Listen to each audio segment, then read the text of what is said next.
자, 제보 사건으로 시작합니다. 앞서 들으신 것처럼 남편이란 작자가 자기 한 입을 덮고 사는 자기 배우자에게 저런 폭언을 쏟아붓고 있습니다. 네, 제보자는 50대 여성인데요. 20년 결혼 생활을 했습니다. 이 남편은 특전사 출신인데 훈련받다 사고 난 이후로 전역을 했고요. 현재는 포크레인 관련 일을 하고 있다고 합니다. 20년 결혼 생활 중에 처음 10년은 남들과 다를 바가 없었습니다. 그런데 10년 차 됐을 때부터 이 남편의 폭행과 폭언이 시작돼서 10년을 시달렸다고 합니다. 내 맘에 안 든다 이런 말도 안 되는 이유를 들거나 뭔가 수가 틀리면 욕설을 해댔다는 거고요. 자기 마음에 안 드는 게 조금이라도 있으면 폭발했다고 합니다.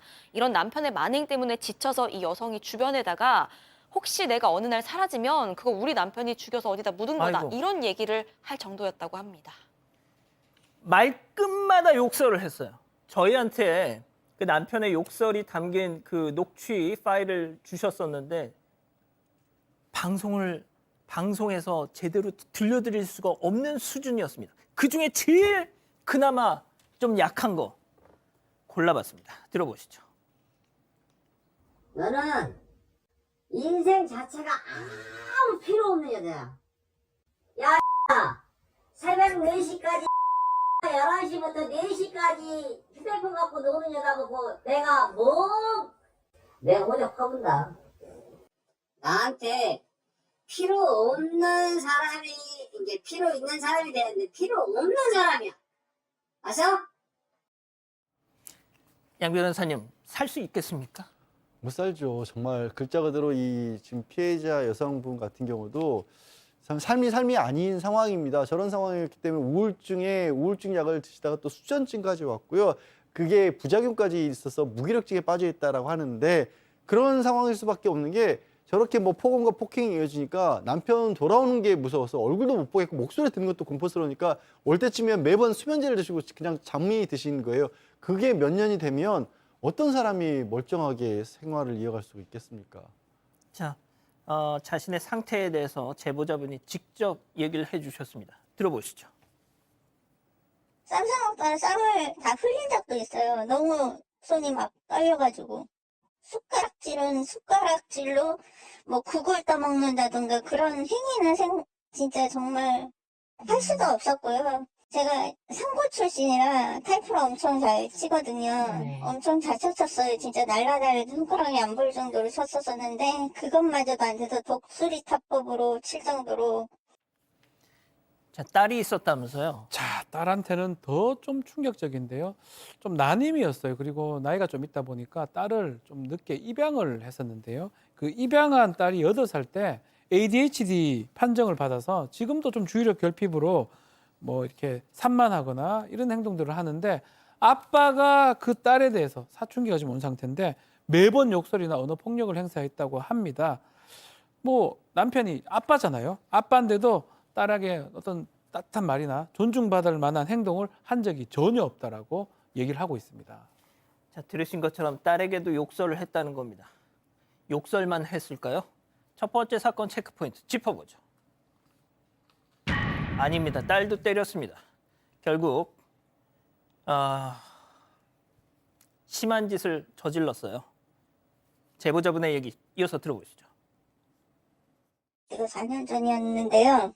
욕이 난무하고 이렇게 딸하고 이렇게 대화가 오고 갔어야 되는데 갑자기 조용하더라고요. 너무 조용해가지고 순간적으로 이건 잘못됐다라는 생각이 딱 들어서 가봤더니 그러고 있더라고요. 그래가지고 제가 말리는 과정에서 이 사람이 한 손으로 애 목을 조르고 있고 한 손으로는 저를 이렇게 밀쳐가지고요. 제가 걔 방에서 제 안방 있는 데까지요. 슬라이딩으로 그러니까 얼굴을 이렇게 밀려가지고. 자, 특전사 출신이라 그랬잖아요. 예. 몸이 흉깁니다. 예? 네, 맞습니다. 그런 사람이 입양한 딸도 폭행을 하고 또 목을 졸랐다는 건데요. 일단 여성의 주장에 의하면 이 남편은 딸이 평소에 청소를 잘 안 한다, 또 휴대전화를 늦게까지 보고 있는다, 이런 이유로 목을 졸랐다는 겁니다. 이뿐만이 아니라 평소에도 딸이 자기 말 안 듣는다면서 폭언을 해왔습니다. 자, 교수님, 어쩌면 좋겠습니까? 저 남편과의 그 유효 기간이 이제 끝난 것 같아요. 제가 볼 때는 더 이상 저 생활을 갖다 계속하게 되면 그 지옥 그 자체가 될 것 같고요. 아까도 이제 말을 하는 거 보니까 그냥 얘기하는 게 아니라 약간 좀 술에 취한 듯한 그런 그 얘기를 하는 거 보니까 뭐 인생 자체가 아무 필요가 없다 이런 식으로 이제 단정을 하고 그 여성 또는 자기 딸에 대해서 그렇게 학대를 하고 있는데 저런 사람들이 주로 이제 입을 뒤집어 쓰고 방한퉁수라는 얘기가 있어요. 자기 그 집안에 있는 약한 그 뭐 아내나 딸 괴롭히고 하고 저 바깥에 나와가지고는 또 저렇게도 못할 거예요. 그래서 더 이상 오래 만약에 생활을 갖다 지속하게 되면 저 두 사람이 뭐 어떻게 보면 지려 죽을 것 같은 그런 느낌이 듭니다. 자, 그나마 다행인 건 말이죠. 이 제보자분 아내분 이혼을 택했습니다. 네, 지난해 9월에 남편이랑 이혼을 했습니다. 전 남편이 된 건데 그런데 당시에 이 두려운 마음도 너무 컸고 또 빨리 이걸 끝내고 싶은 마음에 5천만 원만 받고 딸을 데리고 도망치듯이 집을 나왔다는 겁니다. 그런데 그 5천만 원 주면서도 이 남편은 5천만 원도 너한테 줄 돈 없는데 감지덕진 줄 알라라고 얘기를 합니다. 이혼 당시에 이 남편은 친권, 양육권은 물론이고 면접, 교섭권도 모두 포기했습니다. 자, 재산 분할 소송 중이라는 건데 박 변호사님. 네.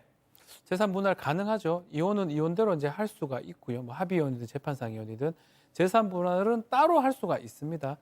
재산 분할을 지금 지난 8월부터 청구를 해서 진행 중인데 집하고 아마 차가 있는 것 같습니다. 이것을 재산 분할을 할 수가 있고요. 이제 문제는 이혼하고 이제 1년 동안 연락이 안 됐는데 이 재산 분할 청구를 하니까 또 딸한테 아이한테 이제 남편이 연락을 한다고 해요. 이 부분이 조금 걸린다고 합니다. 이 제보자분께서 양 변호사님한테 한 가지 궁금증을 좀 해결해 달라 이렇게 말씀을 하셨어요. 아까 딸 목 조른 거 있잖아요. 네. 그거 살인미수 아니냐?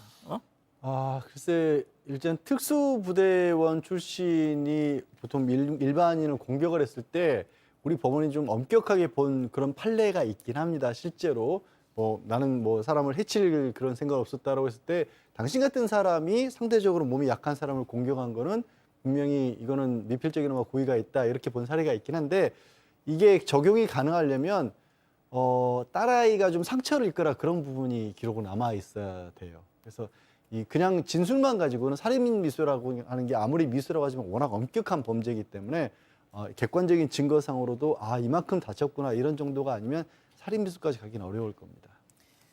저희는 참 이 제보를 다루면서도 혹여 또 해코지를 하지 않을까?